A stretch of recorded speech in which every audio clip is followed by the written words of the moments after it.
Искаш ли, ма? Маме, какво става? Остържат тия, бе, Жоре, това са тия новите съседи, ще изкъртят блока, бе. Маме, не с шлайф работят, бе. То ли се издържа, бе, Жоре? Аре, бе, ама не да... Обръщай, маме.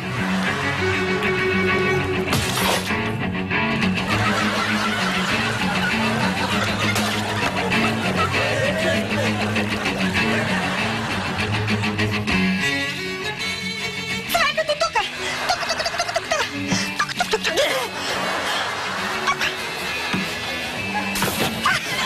Леко! Сервиза на мама! Това! Дърво! Иска се кръст! Цвете! Бенджамин! Спартак, стига! Стайно цвете!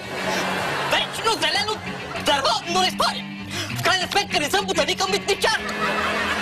Митничар! Иванов трета кола купува! За една година!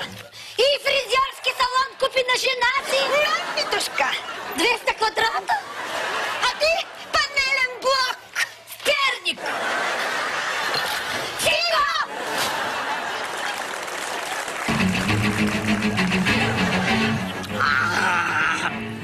Маме, той Акушлайф много ме натваря.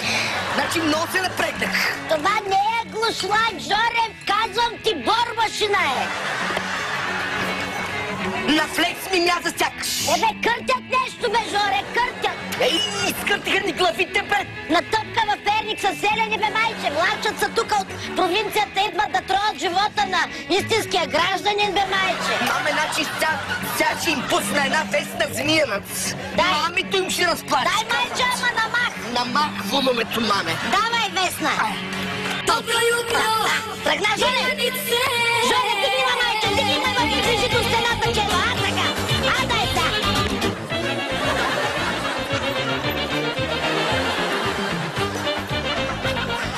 Явно до нас живеят някакви селяни! Тя, върти! Това място подходящо ли е за това растение? Да, тук е добре. Махалото казва не! Бенджамин обича светлината. Моля! Говори по-силно! Казвам, че мястото е подходящо. Я не ми крещи! И ще те помоля! Добре! Нали ти казах да не ми крещиш? И тихо! Сто пъти повтори, че си добят, имам важен урок! Аз съм дворец, трябва тишина! Защо трябва да крещим всички? Тихо, сто пъти помолих! И стига с тия телефони! Твое! Да!